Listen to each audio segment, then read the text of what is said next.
Hello అండి, welcome to my channel. Guppedantha మనసు serial ఒకరోజు ముందుగా కావాలనుకుంటే నా ఛానల్ని సబ్స్క్రైబ్ చేసుకొని లైక్ చేయండి. మీరు లైక్ చేయడం ద్వారా ఇంకొంతమందికి షేర్ అవుతుందండి. వాళ్ళు సబ్స్క్రైబ్ చేసుకుంటారు. మీరు నాకు హెల్ప్ చేసిన వాళ్ళు అవుతారండి. ప్లీజ్ అండి సపోర్ట్ చేయండి. షార్ట్స్ కూడా పెడుతున్నాను. ప్లీజ్ లైక్ చేసి సబ్స్క్రైబ్ చేయండి. నన్ను సపోర్ట్ చేయండి. నా వెనుక ఉండి మీరు నడిపించండి. ఓకేనా అండి? థ్యాంక్స్ అండి. మహేంద్ర సార్ అయితే రిషి సార్ని పద రిషి అని అంటూ ఉంటాడు. ఎందుకు డాడీ ఎక్కడికి అని అడిగితే, అదేంటి రిషి అనుపమ్మ వాళ్ళ ఇంటికి వెళ్దాము అని అంటే, రిషి సారు అప్పుడు నువ్వెందుకు డాడ్, మేము వెళ్తాము ఈరోజు, తర్వాత అందరం కలిసి వెళ్దాము అని అంటూ ఉంటాడు. వసుధార కూడా అలాగే చెప్తూ ఉంటుందండి. ఏదేదో మాట్లాడుకుంటూ ఉంటారు. మేము ఈసారికైతే ఇప్పుడు వెళ్ళి అలాగే కాలేజీ కాడికి వెళ్తాము అని అంటూ ఉంటాడు రిషి సారు. అప్పుడైతే వాళ్ళు చెప్పైతే వాళ్ళు వెళ్తారండి. రిషి సార్, వసుధార వాళ్ళు వెళ్ళిన తర్వాత మహేంద్ర గారు అయితే, వసుధార నా దగ్గర ఏదో దాస్తుంది, అసలు ఏంటి అనేది ఆలోచించుకుంటూ ఉంటాడు మహేంద్ర సారు. ఆఖరికైతే రిషి సారు వసుధారనైతే వెళ్తూ ఉంటారండి. మహేంద్ర సార్ అయితే ఆలోచిస్తాడండి. ఏంటి అసలు వసుధార ఏమి నా దగ్గర దాచిపెడుతుంది, తెలుసుకుంటా, కంపల్సరీ తెలుసుకొని తీరుతా అనేది అయితే అంటూ ఉంటాడు. అది కట్ చేసి మను దగ్గరికి అయితే వెళ్తాదండి. మను ఇంట్లోది అయితే చూపిస్తారు. మను అయితే ఆలోచిస్తూ ఉంటాడు.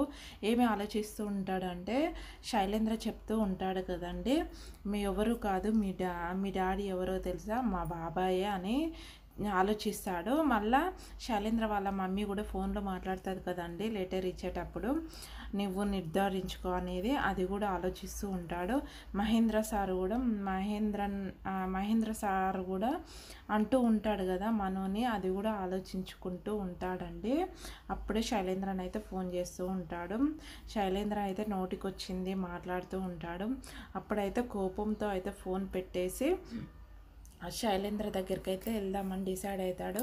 అప్పుడు నేను ఇలా మాట్లాడితే కంపల్సరీ నా దగ్గరికి వస్తావురా అనేటట్టు అయితే శైలేంద్ర అంటూ ఉంటాడు. శైలేంద్రని అయితే బాగా రెచ్చగొడుతూ ఉన్నాడండి మనుగారిని అయితే. అలా కట్ చేస్తే మనుగారు అయితే వెళ్ళిపోతాడండి శైలేంద్ర దగ్గరికి. అది కట్ చేస్తే అనుపమ వాళ్ళ ఇంటికి అయితే రిషి సారు అలాగే వసుధారని అయితే వస్తూ ఉంటారండి. వస్తూ ఉంటే బెల్ కొట్టంగానే ఇంట్లోకి వెళ్తారండి ఇద్దరు. రండి అని కూర్చోబెడుతుంది అనుపమ మేడం అయితే.